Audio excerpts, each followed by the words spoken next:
Assalamualaikum warahmatullahi wabarakatuh. Kembali lagi dengan saya Sidik Purnomo. Di sini saya akan menjelaskan atau mempresentasikan metodologi penelitian dengan tema analisis beban kerja fisik dan perbaikan proses kerja pada pekerjaan uploading dan offloading passenger seat aircraft dengan metode CVL dan PDCA di PT GMF AirAsia. Di sini dengan dosen pembimbing saya yaitu Dr. Eri Rimawan, MBA, dan dosen mata kuliah saya yaitu dengan Ibu Insinyur Farida, MMA, di Universitas Mercu Buana, Jakarta. Baik, kita masuk ke latar belakang terlebih dahulu. Menurut Samakmur, pada tahun 1996, beban kerja merupakan kemampuan kerja seorang tenaga kerja berbeda dari satu pada yang lainnya dan sangat tergantung dari tingkat keterampilan, kesegaran jasmani, keadaan gizi, dan jenis kelamin dan usia dan ukuran tubuh pekerja yang bersangkutan. Dari beban kerja fisik itu kan pada pekerjaan yang perlu menggunakan di produksi atau menggunakan fisik itu pasti sudah terjadi kelelahan. Kemudian dengan demand permintaan atau penerbangan meningkat, itu menghasilkan pesawat itu harus dijaga airworthiness-nya atau kelayakan udaranya dengan cara melakukan perawatan secara berkala dan tidak luput sampai ke maintenance yang heavy atau perawatan berat atau besar. Nah, pada saat perawatan besar yaitu ada dua program, yaitu dengan C-check dan D-check. Pada C-check dan D-check itu pastinya ada beberapa pekerjaan yang harus diperlukan untuk melepas atau menurunkan kursi pesawat atau passenger seat. Nah, pada berkaitan dengan hal tersebut, maka peneliti tertarik untuk melakukan penelitian dengan judul analisis beban kerja fisik dan perbaikan proses kerja uploading dan passenger seat aircraft dengan metode CVL atau kardiovaskular dan PDCA di PT GMF AirAsia. Saya punya rumusan masalah, itu ada 4, yaitu 1, bagaimana metode yang dipakai pada pekerjaan uploading seat dan offloading passenger seat yang digunakan sekarang.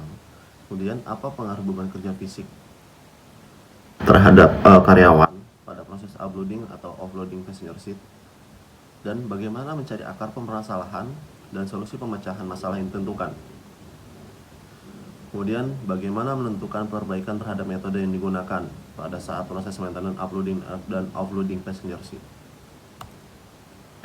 Ini adalah tujuan penelitian saya untuk mengetahui pengaruh beban kerja fisik terhadap kelelahan pekerja pada proses uploading dan offloading passenger seat di PT GMF AirAsia. Kemudian untuk mengukur dan menganalisa beban kerja fisik yang dialami pekerja pada proses uploading dan offloading passenger seat. Kemudian untuk mengukur dan menganalisa tingkat kelelahan yang dialami oleh pekerja pada proses uploading dan offloading passenger seat. Dan untuk menemukan proses kerja yang lebih baik pada proses uploading dan offloading passenger seat. Baik, kita masuk ke batasan dan asumsi. Tempat penelitian saya itu ada di Hangar 4 Base Maintenance PT GMF AirAsia, Bandara Soekarno-Hatta. Kemudian waktu penelitiannya itu jam office hours atau jam normal. Kemudian penelitian yang diteliti yaitu proses maintenance pada uploading dan offloading passenger seat. Asumsi-asumsi yang digunakan akan menyatakan keadaan yang sebenarnya, bukan keadaan yang diprediksi atau seharusnya. Kita masuk ke tinjauan pustaka. Ini ada konsep dan teori saya. Saya menggunakan 5 konsep dan teori, yaitu dengan manajemen SDM, kemudian beban kerja fisik, konsep perbaikan, konsep PDCA cycle. Nah, kita masuk ke manajemen SDM dulu, yaitu adalah manusia yang terlibat di dalam suatu organisasi dalam mengupayakan terwujudnya tujuan organisasi tersebut. Kemudian beban kerja yaitu adalah merupakan jumlah kegiatan yang harus diselesaikan oleh seseorang ataupun suatu organisasi dalam periode tertentu dengan keadaan kerja normal. Beban kerja fisik itu adalah pekerjaan yang memerlukan otot, energi fisik otot manusia sebagai sumber tenaganya. Kemudian konsep perbaikan. Nah, di sini saya menggunakan konsep Kaizen, yaitu perbaikan terus-menerus yang meliputi setiap orang, termasuk manajer maupun pekerja tersebut. Dan ini adalah konsep PDA Cycle, yaitu turunan dari Kaizen. Adalah suatu pemeriksaan 4 tahap: plan, do, check, dan action yang harus dilakukan untuk mendapatkan dari sebuah permasalahan hingga ke pemecahan masalah. Next, ini adalah faktor yang mempengaruhi beban kerja. Ada 2, faktor eksternal dan faktor internal. Nah, faktor eksternal itu adalah tugas-tugas yang bersifat fisik, tata ruang tempat kerja, alat dan sarana kerja. Kemudian organisasi kerja, lamanya waktu bekerja, waktu istirahat, shift kerja, kerja malam atau lembur, sistem pengupahan, model struktur organisasi, pelimpahan tugas dan wewenang. Kemudian lingkungan kerja, lingkungan kimiawi, lingkungan kerja biologis, dan lingkungan kerja psikologis yang termasuk dalam lingkungan kerja fisik sesuai dengan kegiatannya. Kemudian faktor internal itu ada 2, yaitu faktor somatis dan psikis. Kita masuk ke somatis dulu, yaitu adalah jenis kelamin, umur, ukuran tubuh, status gizi, dan kondisi kesehatan. Sedangkan psikis itu adalah motivasi, persepsi, kepercayaan, keinginan, dan kepuasan.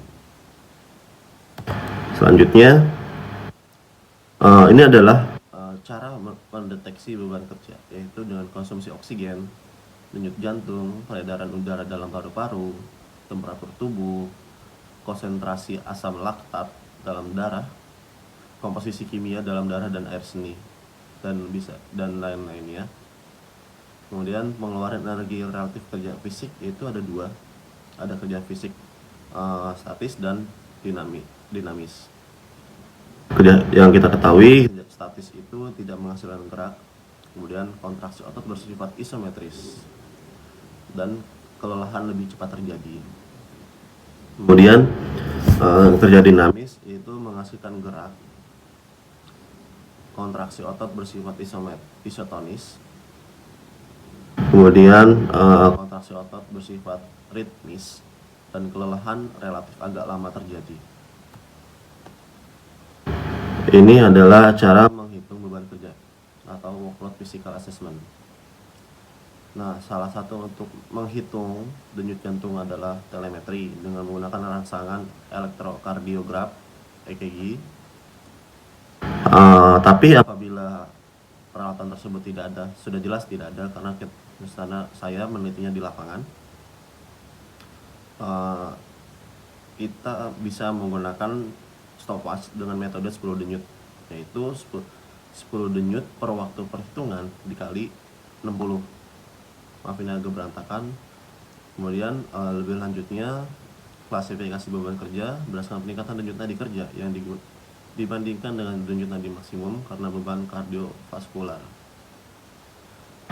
Dengan rumusnya ini kita menggunakan persentase CVL sama dengan denyut nadi kerja dikurangi denyut nadi istirahat per denyut nadi maksimal dikurangi denyut nadi istirahat dikali 100, di mana denyut nadi maksimum adalah 220 dikurangi umur untuk laki-laki dan 200 dikurangi umur untuk wanita.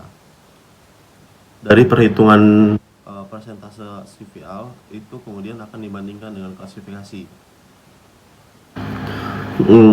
Misal kurang dari 30% itu tidak terjadi kelelahan, kemudian 30-60 diperlukan perbaikan, 60-80% itu kerja dalam waktu singkat, kemudian 80-100% diperlukan tindakan segera, dan misalkan lebih dari 100% tidak boleh beraktivitas. Ini adalah penelitian terdahulu saya. Di sini saya mengadop atau mengutip dari sekitar 30 jurnal, tapi ini adalah sampel saja, yaitu ada 2 jurnal yang menggunakan PDCA dan perhitungan kardiovaskular, yaitu dengan autornya Hasan dan Hussein 2018 dengan judul Improvement of Efficiency by Applying PDCA Cycle or Kaizen, an experimental study on engineering students. Kemudian ada Pika dan lain-lain dan kawan-kawannya pada tahun 2020 dengan judul The Physical Workload Analysis by Cardiovascular Load Method for Administration Employers. Selanjutnya, ini kerangka pemikiran saya, yaitu dengan awalnya beban kerja fisik berlebih, kemudian turun menjadi data kebutuhan beban kerja, kemudian kita mengidentifikasi masalah. Setelah mengidentifikasi, kita menganalisis beban kerja dengan metode CVL. Kita mencari sumber kerja beban kerja fisiknya. Jika sudah ketemu, kita melakukan perbaikan dengan metode PDCA dan analisis hasil PDCA, kemudian kesimpulan. Baik, kita masuk ke metodologi penelitian, yaitu jenis penelitian. Menurut Suryana pada tahun 2010 menyatakan bahwa penelitian deskriptif bertujuan untuk membuat deskriptif secara sistematis, faktual, dan akurat mengenai fakta-fakta dan bersifat populasi daerah tertentu. Sedangkan menurut Surya Dharma 2008 menyatakan bahwa penelitian deskriptif adalah penelitian yang berusaha mendeskripsikan suatu gejala peristiwa kejadian yang terjadi saat. Sekarang penelitian deskriptif memusatkan perhatian kepada masalah aktual sebagaimana adanya pada saat penelitian berlangsung. Kita masuk ke jenis data dan informasi. Nah, jenis datanya itu data penelitian itu kuantitatif yang dilakukan melakukan pengamatan perhitungan denyut nadi dalam waktu 10 detik untuk mengetahui beban kerja fisik yang dialami karyawan. Kemudian metode yang digunakan itu mengukur beban kerja fisik itu adalah metode CVL serta kuesioner. Nah, sumber datanya itu ada primer dan sekunder. Nah, data primernya adalah data yang diperoleh langsung dari sumber pertama, yaitu individu atau perorangan yang membutuhkan pengolahan lebih lanjut seperti hasil wawancara atau pengisian kuesioner. Data primer itu diambil berupa denyut nadi istirahat, nadi kerja, kuesioner.